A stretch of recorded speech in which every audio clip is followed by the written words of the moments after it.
Welcome to Social Sector Samvaad, a webinar series hosted by CISD SPJIMR. SPJIMR CISD, that is Center for Innovation in Sustainable Development, is a networking and knowledge hub for the community of NGOs, policymakers, and commercial organizations who are developing solutions that address one or more of the Sustainable Development Goals outlined in the UN's 2030 Agenda. Today's webinar in particular is an interactive session on the impact of the union budget on the social sector. During the webinar, our guest speaker, Ms. Mithali Nikore, will be discussing the current trends in government support to the social sector and how best the social sector organizations like yourselves can harness this support.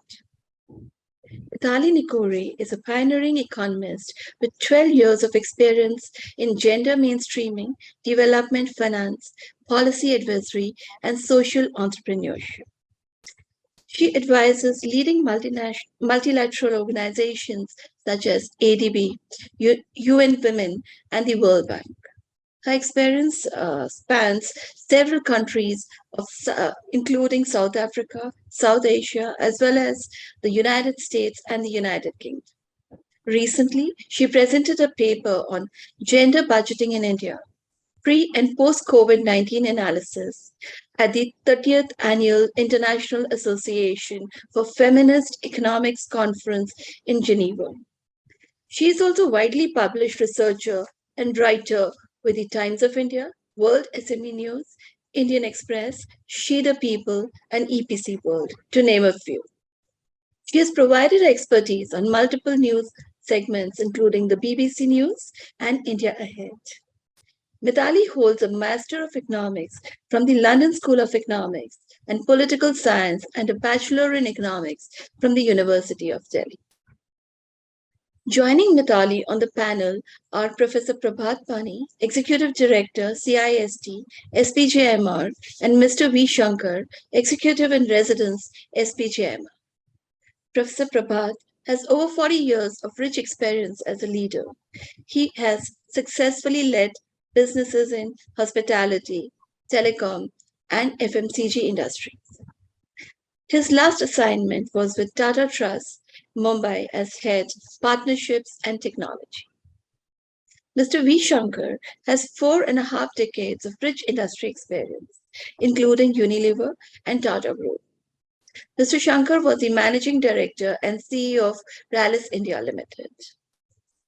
I'm Shalini Talwar, Research Lead at CISD and Associate Professor, Finance and Economics at SPJIMR. I welcome all of you once again to this webinar. The discussion for the day is divided into 3 parts. At the end of each part, we'll have a Q&A session. I therefore request you all, the audience, to keep sharing their questions in the chat, type them there, and we will be taking them up at the end of each session, or rather, the part. To begin with, may I request you to help us understand the relevant provisions of Union Budget 2023-24, the government support to the social sector, and its key pillars. Over to you, Mithali. Thanks a lot, Professor Shalini. And, I do have some slides prepared to answer that question, so I will use them. But before I get to that, I think, we've been working together for the last few months to really understand and unpack how this entire budget actually affects social sector organizations. And I think that was our main objective of doing this analysis, doing this study, and hosting this webinar. Because often what happens is you have this entire, budget presentation, and the finance minister comes, she makes a statement, we all hear it on that day. and then after that, we don't follow up. We don't actually think about the budget again, maybe after 1 or 2 days of its presentation. And the reason why it's important to keep going back to those documents, and it's not easy for social sector organizations to do that because they are so technical, right? So many numbers, so much data, this scheme gets this much, but last year it got 100 crores, this year suddenly it's got 1 crore. I mean, it can be confusing for somebody who is not regularly analyzing the budget. And I do feel that there is a need to demystify and democratize the entire budget process so that people can understand how much money is available. you know when they try to pitch, many social sector organizations in their regular work are often told, nahi nahi, iske liye hamare paas budget nahi hai. It's a very standard statement that is always heard. And I really think that, by looking at the union budget, but also I think, this is a great effort that we've begun with the union budget. Another very important set of budgets to look at are the state sector budgets. Because even the state governments, they are allocating so many finances for social sector schemes, but people don't understand what's available for them. So in this research, we've tried to really bring in a focus on where are the opportunities for the social sector organizations. So with that, I will answer your first question, and I'll not get into too much detail of each sectoral analysis, but to first begin with, exactly what is the size or the quantum of budget 2023-24, which was released in February. So now the overall budget stands at about 45 lakh crores. Now, this is about a 15% increase versus last year's budget. But when we look at the amount that was actually spent, it's only a 7.5% increase. What does that tell us? We exceeded our budget estimates last year. Overall, India spent more than what it allocated in the budget expenditure last year. And this year, even more has been allocated. So the size of the government overall is growing, government expenditure overall. And we have been analyzing the budget for many, many years at Nippon Associates. And we can see that the size of the budget every year is growing. Now, who are the big, real areas where this budget has grown? Now, the Northeast region, the Ministry of Development of Northeast region, their budget has grown by 100%. It's basically doubled this year. And one thing which I'm seeing on ground, because for the last 2 months I've been attending B20 meetings in Northeast states, is that investor interest has also doubled in the Northeast states with this increase in government expenditure. And the other thing which has happened is that almost 55 central government ministries have been asked to spend 10% of their budget allocation in the Northeast region. And these 55 comprise of all the mainline ministries, like, all the infrastructure ministries, all the ministries on social development, all the ministries of health, education, all of them. So it's very, very key that Northeast and development of Northeast is really one of the areas where the government is not just talking, but they are actually allocating a huge share of funds overall, when we are giving a big picture. Second is Ministry of Railways, which saw its budget actually increase by 48%, year on year, which is quite a big increase. Again, similarly with renewable energy, sees a 45% increase, in water by 43%. The basic message which I see coming out of these increases is that there is a shift towards clean transport. There is a shift towards, renewable energy. There is a shift towards sustainability in the budget. And that is marked by especially this increase in railways, because the only way to have green logistics is by using railways. So this is the second big message, in the big picture that I want to convey today. The other area is around fiscal consolidation. Now, we know that this year the fiscal deficit was much higher than projected last year. And fiscal consolidation is an important path that is being set to reach the fiscal deficit target of 4.5% by FY 25-26, which considerably exceeds the 3% target as per the FRBM Act, the Fiscal Responsibility and Budget Management Act, that actually mandates the governments to remain below 3% in the, for their fiscal deficit targets. But here we are post-COVID. And the way that it has been justified is that the capital outlay of 10 lakh crores, this year the overall budget out of the 45 lakh crores, capital outlay is 10 lakh crores, which is a 33% hike from last year. And it is being said that, look, even though we are exceeding the fiscal deficit target and even though we are going above the overall quantum, because this increase is in capital outlay, therefore it is a little more justified than only increasing revenue expenditure, which is more like, day-to-day operational expenditure, whereas capital outlay is much more in infrastructure investments. So that's the, third key message that, if we look at the overall budget. Now, if we look at the allocations to key ministries and schemes, where who gets what really, we know that defense is one of the biggest expenditures at about 14%. Ministry of Finance actually gets almost 35-36% of the budget. This year is 37.5. Because a lot of our social protection schemes actually sit in Ministry of Finance, and then apart from that, we have Ministry of Railways getting 5.5%, Ministry of Food getting 4.6%, because that's where the the PM Garib Kalyan Yojana actually sits, Anna Yojana. So all of our, but if we look at the actual, social sector ministries, the ministries which are really doing a lot of social development work, like rural development, agriculture, education, health, they are all getting in the range of about 2 to 3% of the overall budget, except for Ministry of Food, which is around 4.5%. And Ministry of Finance is actually doing the distribution of many of these centrally sponsored schemes that are actually being implemented at state level. So overall, my key message here is, when a social sector organization is looking in the budget, they don't necessarily have to only check their ministry. They can also check Ministry of Finance to see if there is any relevant scheme that is being implemented over there.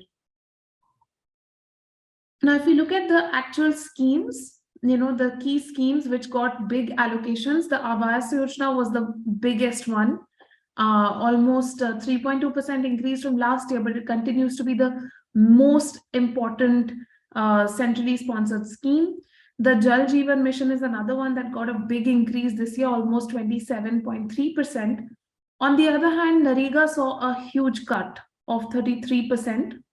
And the National Education Mission and National Health Mission also got increases.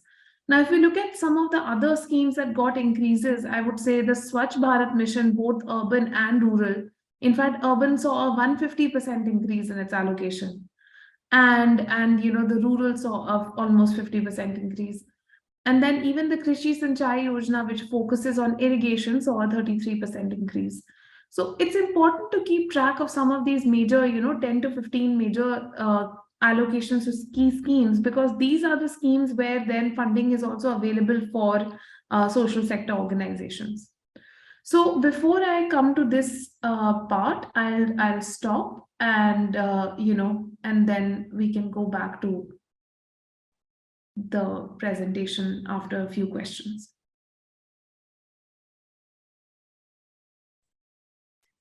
So this is, the length and breadth of your coverage and what government is planning is quite impressive. I was rather spellbound looking at it. So Arun has raised a question which I was also contemplating, that why is there so little allocation to the health sector? Community health, particularly after COVID, it is at the forefront. Yeah. So what could be the potential reasons? I think, Shalini, this year the allocation is lower because in the past 2 or 3 years, they could not reduce it. To be very honest with you, in the last 2 or 3 years, when we've been analyzing the budgets for, say, 2020, 21, 22, You saw every year there were huge, increases, almost 50%, 40%, sometimes even going up to doubling some of the key schemes within the budget. And reallocation within the health sector budget was a major theme that we saw, especially in 2020. So this year, because the pandemic has abated a bit, maybe that's why we are seeing that, you can bring it down and rationalize the budget again.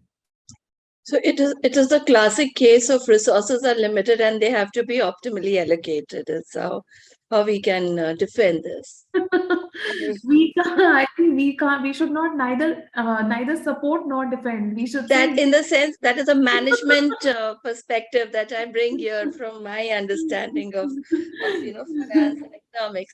Now, if what else we can uh, I contemplate, and our people have also been asking about this, that what are, if it is health that you have already clarified, there are three pillars that we always look at, health, education, and livelihood, right? Hmm. So education and health, you've already explained very nicely. So education and livelihood support, how are these panning out in your opinion in this budget? Hmm. No, definitely. I think let's look at some of these areas of social sector support. Really, if we think about social sector support, I mean, I know that these are the three classic pillars, but if we look at it a little more broadly, right? Like, just how do we support the social sector? I would say that there are about five important pillars. The first is, like you said, education, but actually a wider interpretation of education, human capital development. And in human capital development, I wouldn't just say, education, but also skill development, because I know that's almost like at the intersection of human capital and livelihoods, but I am interpreting livelihoods more as giving clear livelihood support for either giving jobs or giving support for entrepreneurship, right? So the way I see it, human capital development is something where you really enrich the skills and the person's abilities and education skill development, and these are the most important two areas. Then you have health and welfare, like you just said, of course there's the health ministry, but then there's also the broader interpretation again of welfare, that if you are from a group within the society which is already unequal, which is already lacking privilege, which is already disadvantaged, how can the welfare of your group be improved?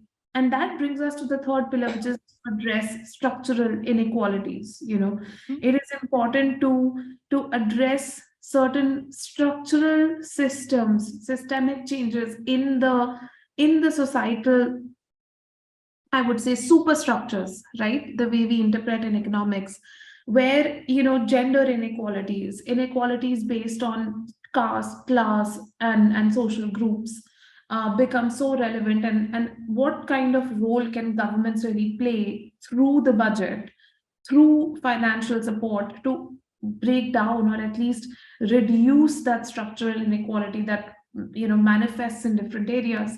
Then of course there's livelihood support, which can be, as I said, either creating jobs or giving support to entrepreneurs.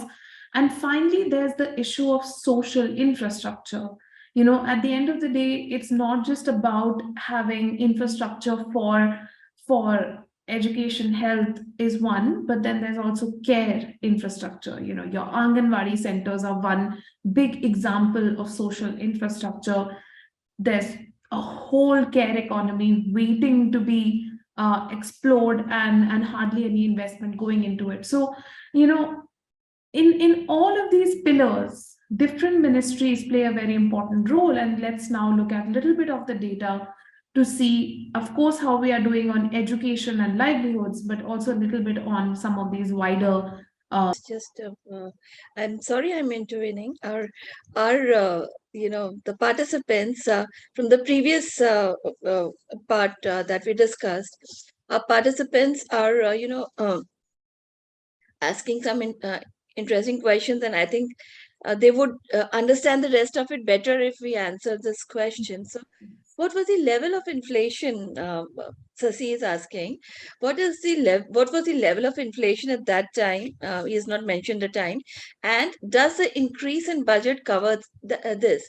So, I think if we state the question, it is more like how does the budget year on year factor in the inflation, and do when we present the percentage increases, do we factor in that change? I think the budgets are always expressed in nominal terms, in terms of the prevailing value of money. So if we start to analyze I have not done the analysis of any of the budgets in real terms. So all the numbers that are expressed today are in nominal terms. And I don't think I would be able to comment right now without doing the analysis in real terms in order to, say whether the inflation rate has been accorded for or not. But I mean, typically the budgeting exercise is entirely in nominal terms. No, no, understandable. Professor Prabhat, would you like to address some of these questions in the chat? I have a feeling that some of them may actually get covered when the deeper analysis is done of the sectors. So let them stay there, and maybe we could look at them after the Perfect. next session. Yes. So I hope Rama and Dr. Ritu, we would be addressing these questions a little later.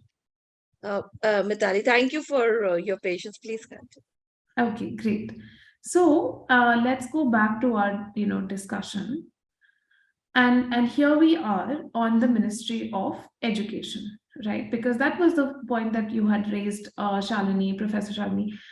This year, if we look at the 23-24 budget, the Ministry of Education has been allocated about 1.1 lakh crores in the budget, which is an increase of about 8% over what was allocated last year, and actually 13% over what was spent, which means that the Ministry of Education did not manage to fully spend its allocation last year. And if we look at the capital revenue splits, you can hardly see the capital allocation because it's so small. It's very, very small. Like even here, we can see it's only basically around 18,000 crores last year and 13,000 crores this year, and the rest is entirely on revenue expenditure. Now, a lot of this goes under the Samagra Shiksha Abhiyan, which is like, so Samagra Shiksha Abhiyan is a very interesting scheme. It was brought in a few years ago when they merged the Sarva Shiksha Abhiyan and then some of the other schemes which were meant for higher education and some which were meant for preschool. With the new education policy, everything was sort of brought into this Samagra Shiksha Abhiyan, where it was said that, look, we should look at school education from class, from preschool to the end of class 12 as in a single scheme. And that's what Samagra Shiksha Abhiyan sort of addresses. And the allocation this year has increased by about 16%. Now, there are opportunities for the social sector to, collaborate with with the ministry and also with the implementing agencies for the Samagra Shiksha Abhiyan, which are typically again state governments. And the idea is that you can collaborate. I mean, some of the specific areas that were even announced this year in the budget speech, I remember there was a whole discussion around setting up libraries and building a culture of reading and bringing in social sector organizations and NGOs in there and saying, can NGOs really take some of the government funding that is available under Samagra Shiksha Abhiyan and set up some libraries and reading centers? And then apart from the Samagra Shiksha Abhiyan, one major scheme where, a sort of partnership with the social sector is being sought and with NGOs is being sought is around the Adult Education National India Literacy Program, and where the vision is that it should be implemented through community-based organizations, probably hosted in government schools, but implemented through, CSOs. But I really feel that a major opportunity lies with looking at, the Samagra Shiksha Abhiyan itself and really seeing where that funding is going. And unfortunately, when we look at the budget, because now this is a blanket scheme, we are not really able to see the smaller the smaller divisions of exactly where these funds are going, whether it's going towards higher education, or if it's going to primary, or if it's going to early years, middle school. That is a big challenge with clubbing everything under the umbrella scheme of Samagra Shiksha Abhiyan. And definitely, with the education sector, the challenge always is that as per the new education policy, government schools and government aided schools, they need to comply with a lot of changes in curriculums, with a lot of changes in monitoring learning levels. But I don't know how much of this is actually being implemented. And what we really need is a comprehensive study for these ground level organizations to say, look, in order to meet the requirements, even the most basic requirements of the new education policy, we need to go ahead and do these 8-10 things that we need funding for. And I think that analysis is still a gap, a major gap area which needs to be filled. So that's where we are on Ministry of Education. And I would also like to really talk about skilling, because as I said, education and skilling, I kind of see them very much joined in my mind. And the Skill Development Ministry, their budget has always been a bit smaller. I mean, if we look at it very objectively for the last 5 years, they've never actually crossed 3,000 crores. This is the first year in which it's gone to 3,500 crores nearly. And it's a 20% increase from last year, almost an 85% increase from what was actually spent. Now this is important because it means last year the spending of the Skill Development Ministry was very low, and a lot of the financing actually goes towards the Skill India mission. And this year the new guidelines under the Pradhan Mantri Kaushal Vikas Yojana 4.0 are going to be released. They are not yet released. And because the Skill India mission basically concluded at the end of 2022, and before March 2023, that's why the spending, I feel, in the Skill Development Ministry was very low last year. And I think that as soon as the guidelines for PMKVY 4.0 are released, there will be a huge focus on skill development again. The Prime Minister has called for PMKVY 4.0 to focus much more on technology, to focus on AI, to focus on skilling in coding and other tech related skills, in addition to the traditional skills that have always been associated with skill development. And what is very good with the implementation of PMKVY 1.0 to 3.0 in the last few years is that nearly 50-60% of the skilled trainees have been women. But the big challenge for the PMKVY program always has been employability. While we are able to upskill and we are able to impart those skills, how much are the students, after being after being trained, they are not able to command a skill premium, as we call it, because industries have also told us that they don't practice and they are not trained on industry standard machinery, and an industry standard machinery is far advanced of what is available in the skill training centers. So I think that there is a movement and a thinking within government circles that there should be many more partnerships with private sector and with CSOs and with NGOs to actually implement the skill training program. It should not be done in a vacuum and should not be done through just government channels. So I think that is where we are on education and skilling.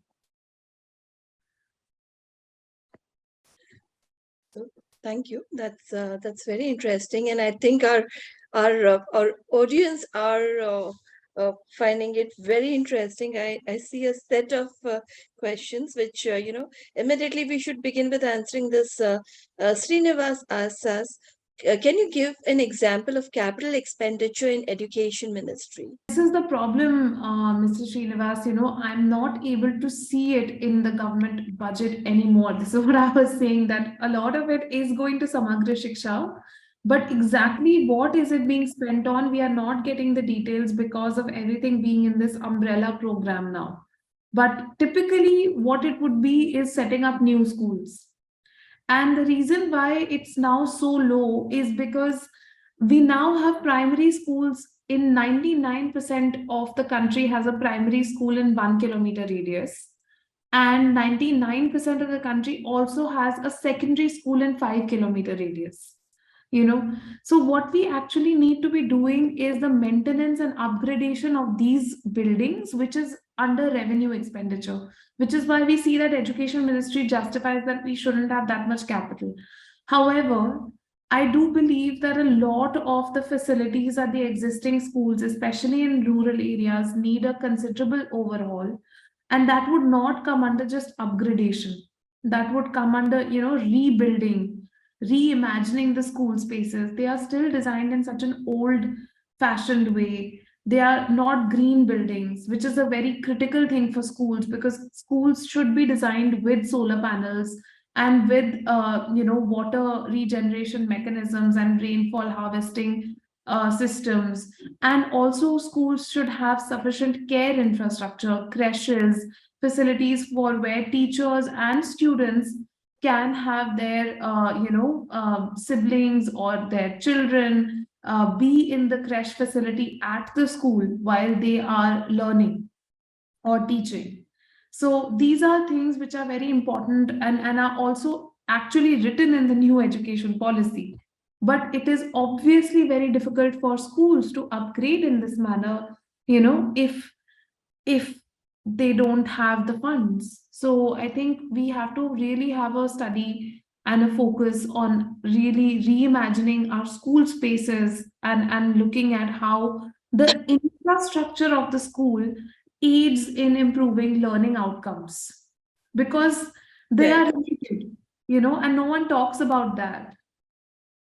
Midali, in the last couple of years, could it also have been these model schools that have been set up in, I think, one per district and something of that nature? I think, sir, in the last 3 years, the problem has also been that the schools have been shut.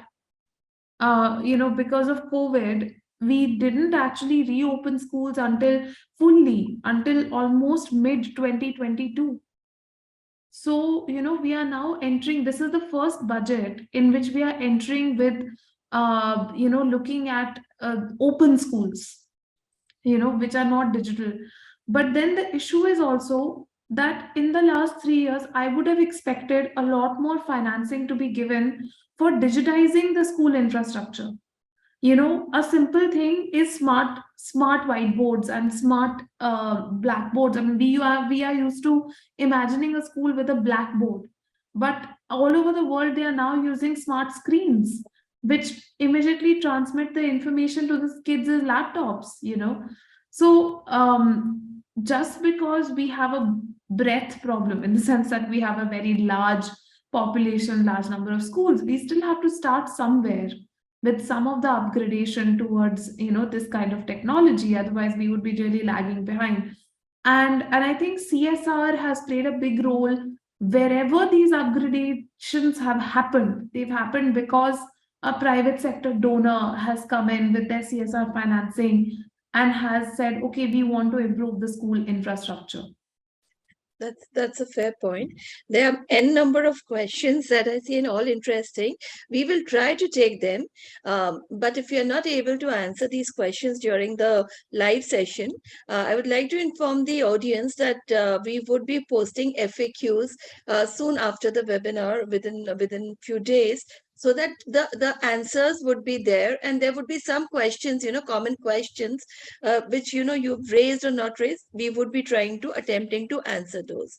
But a common concern that 2-3 questions, rather 4-5 people have raised, is the while the budget is there, what are the qualitative aspects of the budget? How can it become it can be executed. In fact, one of the participants raised that there is Sasi Kumar raised this, that the question, the elephant in the room is that how to access the schemes, and what if the second installment will not come. So I think that is precisely what you are going to address in the next part, as to how the social sector can harness these schemes. So we will I would request you to in detail explain to us as to how social sector can actually benefit from these schemes and help the general populace benefit from it. Yes, Okay. yes. In fact, Shalini, and all the people who are asking this question, I think Ashwini and Mr. Sasi Kumar. I mean, these are very, very real cases where you have a government scheme which is supposed to be implemented in partnership with with the private sector, and then the CSOs, NGOs, they come forward, but they are not able to get their payments in time, and the government is one of the biggest defaulters when it comes to making timely payments, and small sector, small organizations which don't have working capital and which are anyway struggling for funds, it's very tough for them. It's very, very tough for them. So I think at some level we have to think about the fact that strength is in numbers. And I do think that, working with state governments is also equally hard, but at least one knows people.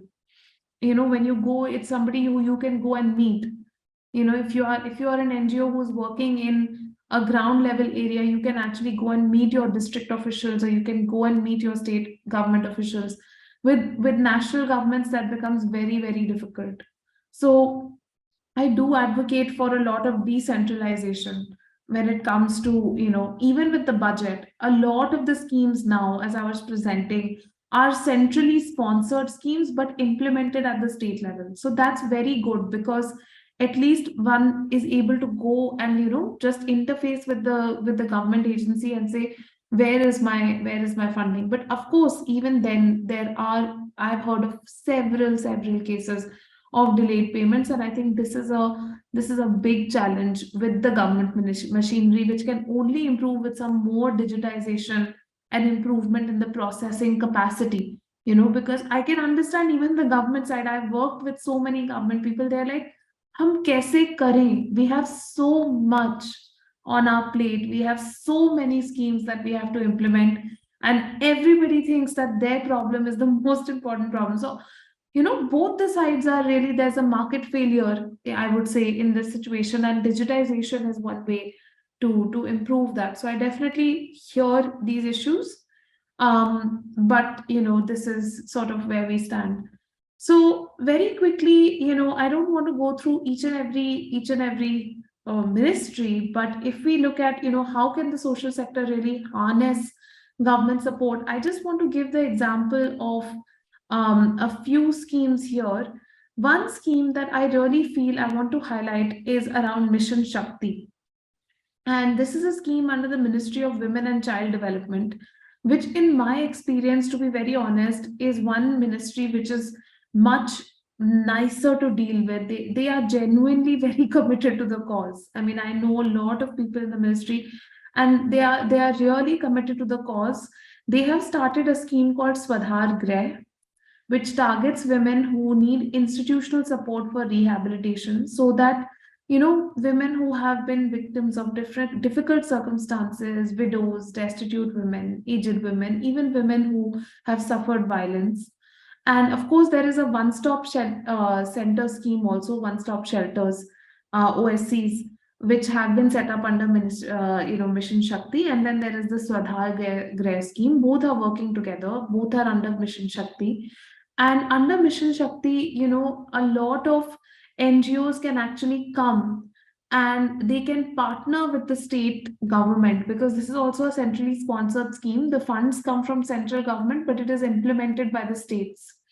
And the states often have a call for proposals where they ask people to come that, okay, do you want to set up a Swadhar Greh, or do you already have a facility which is catering to vulnerable populations, and maybe you can convert that into a government supported Swadhargrah, where you will provide women from difficult circumstances with this kind of support.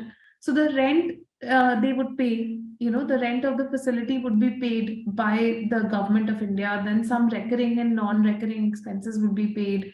Some of the food, shelter, clothing, medical expenses will be paid. They will also pay for the provision of counseling, legal aid. So this is one way in which existing infrastructure which is already with an NGO or with a CSO, and they can actually monetize it in a way by doing something very good to set up this kind of a Swadhargrah for women in distress. Now, another example, which I really like is around, I'll come back to it, not this one, is around the Jan Shikshan Sansthaans. Now, this scheme is also under the Ministry of Skill Development, and it aims to provide occupational and technical skills to marginalized communities. There are already 300 JSSs in 27 states, but they are still going to invite EOIs, and they're going to invite social sector to set up more skill training centers. And because the reason for this is that this scheme, the reason why I really love this scheme is because this is for the most backward areas of the country. I mean, it can be a small village also, and you can set up a Jan Shikshan Sansthan, and you can bring in students, and you can really give them, the occupational and technical skills that they need. So again, if there is an NGO out here which is, working on this, if there's a social sector organization working on this, they can really work on bidding for this kind of infrastructure. And again, government gives similar support in terms of the cash support.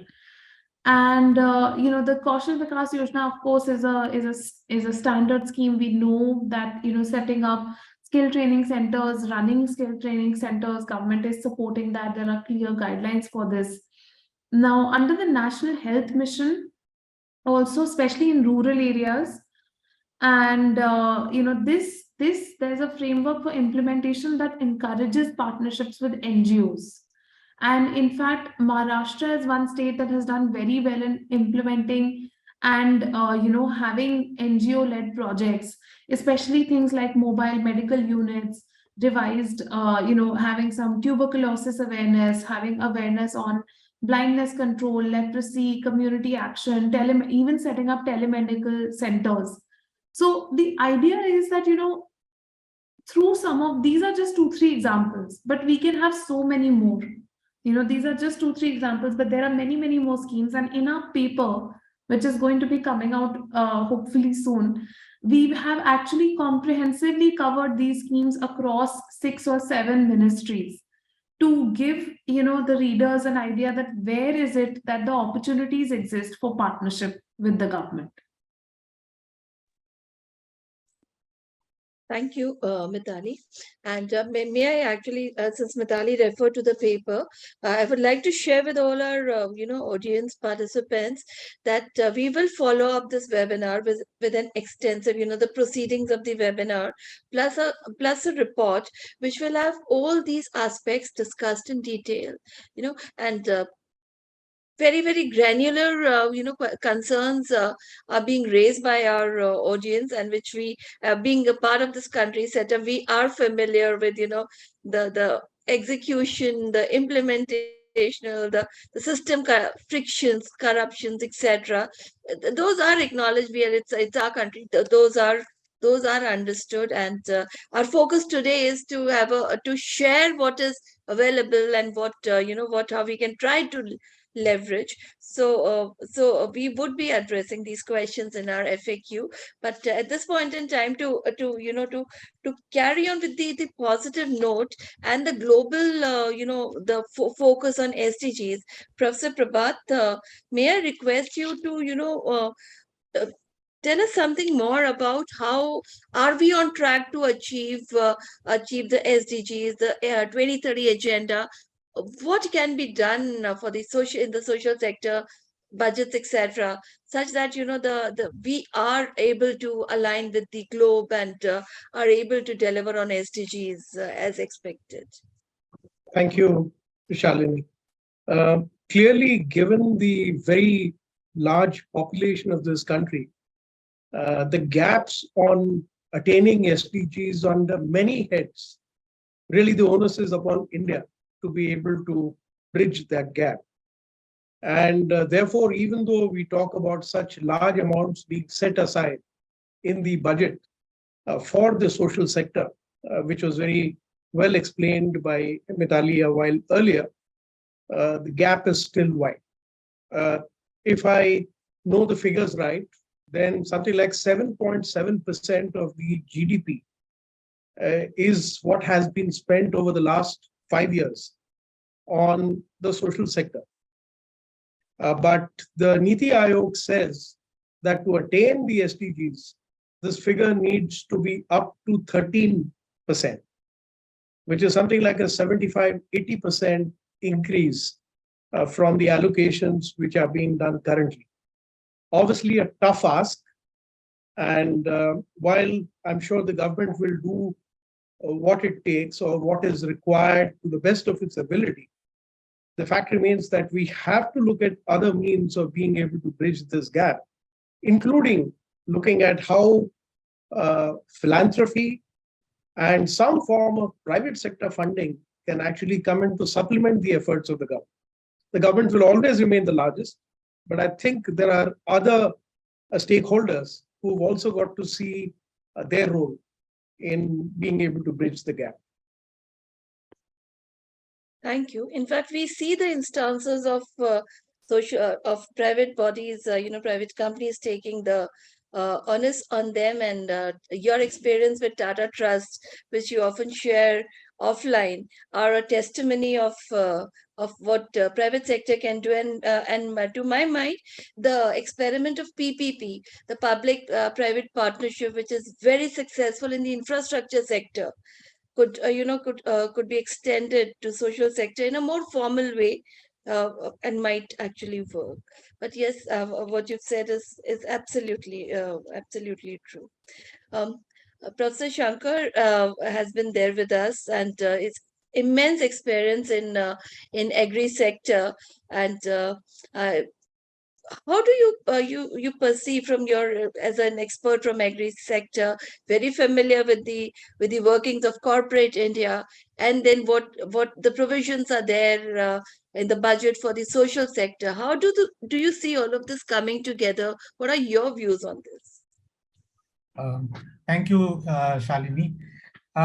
Let me begin with the comment that as Indians, all of us need to feel very, very proud that this year, the estimates are that the food grain production would be touching close to 325 million tons, which is an all-time high. And what is very commendable is that from the time of independence, where production was around maybe 50 million tons, it's grown sixfold.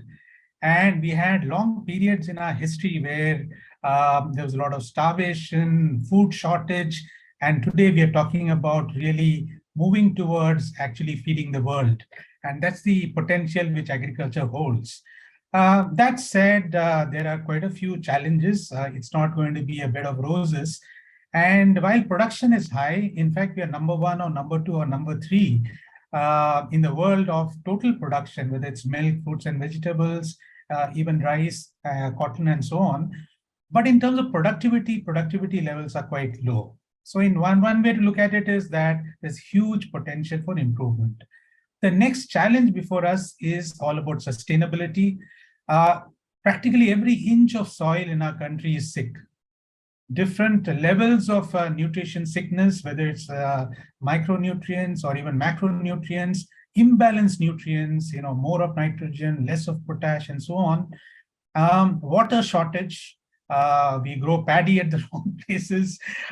We don't focus on crops which are very nutritious and which don't require so much of water, and so on. And we produce over 200 crops, 50 major crops, and we are really blessed by the Almighty in terms of availability of sunlight, total water which comes in terms of monsoons and so on. The whole idea is how to manage it well. And finally, it's all about marketing. how do we reach it to the right consumers and create value out of agriculture? So in short, I would say the mission in agriculture is how do we move agriculture from basic sustenance agriculture into making it into a vibrant agribusiness. That's really the thing in front of us. Now, talking about budget, I'm sure if Mithali had more time, she would have talked about these things in greater detail. And I hope she does agree with me that there are two things I like in this budget revolving around agriculture. One is the focus around digitization or digital technologies. And let me give 2 or 3 examples. One is about creation of an agriculture accelerator fund. And this is about providing innovative and affordable solutions to drive modern technologies and to support startups on that for productivity enhancement. The second is about creating a digital public infrastructure in agriculture to be built as an open source for public good to augment, to access credit, insurance, market intelligence, etc. for agri-tech industries and startups. Then there is an outlay of over 2,500 crores for computerization of more than 60,000 agriculture cooperative societies. So a lot of thrust is being given about digital play. I quite like it, and that's the way to go forward. The second aspect in the budget, which I like, is about providing thrust around nutri-foods. And there's been a lot of talk around millets. In fact, at the behest of our country, UN has declared this year as the International Year of Millets. Millets is a real superfood. You talk about nutrition, you talk about being a hardy crop to grow in shorter cycles.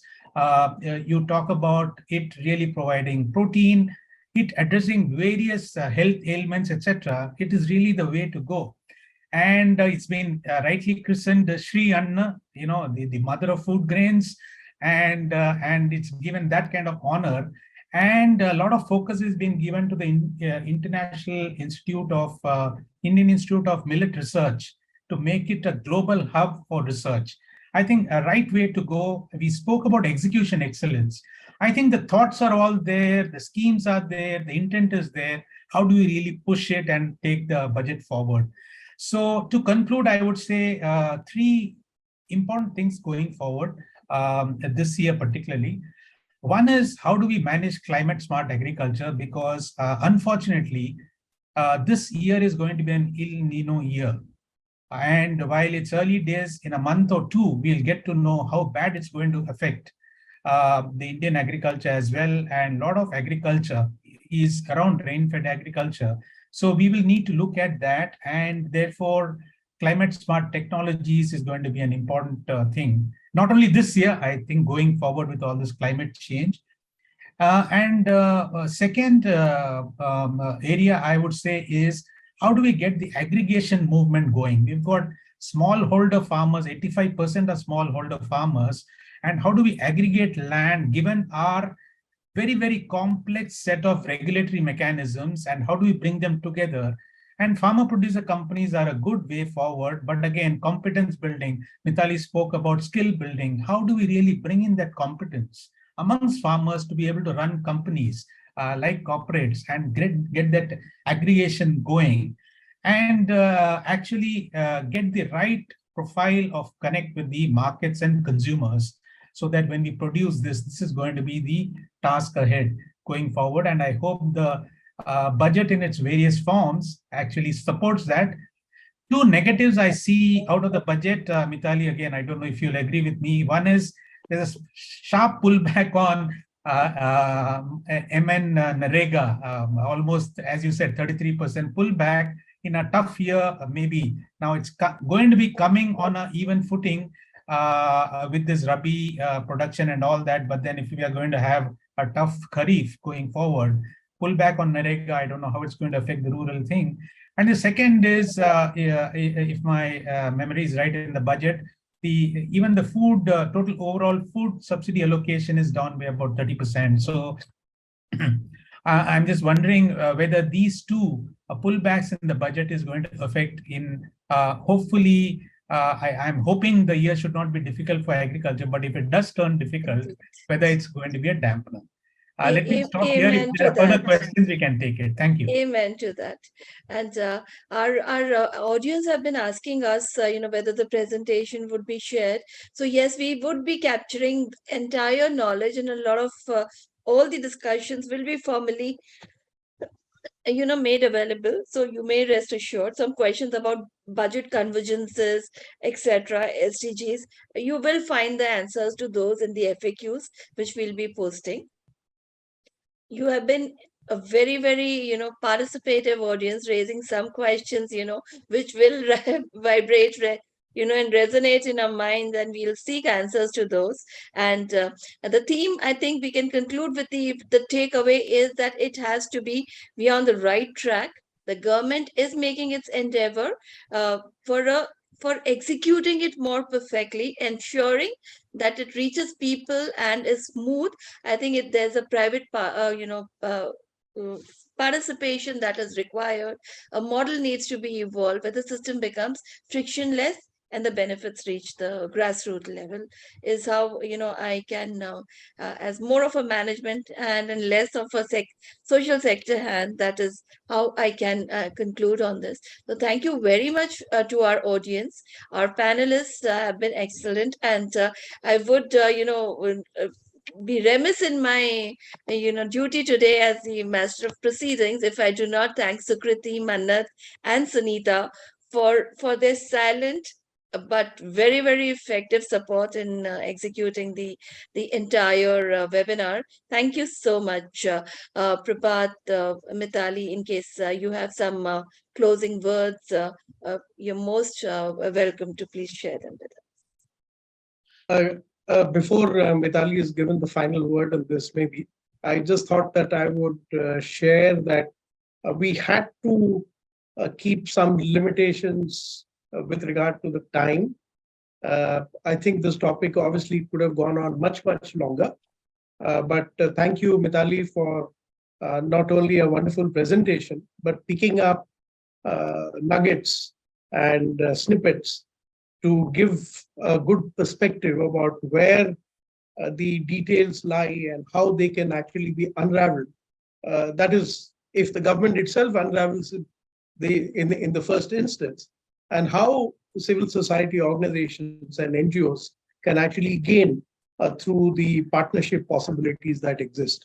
We'll, of course, be very interested in looking at the detailed report and some of the proceedings which will be shared later. But thank you again for this wonderful work. Over to you, Mitali. Thank you, sir. And, Professor Shalini and Professor Shankar, thank you so much for your perspectives. Professor Shankar, I think I 100% agree with everything you said, both the pluses and the minuses, both of them.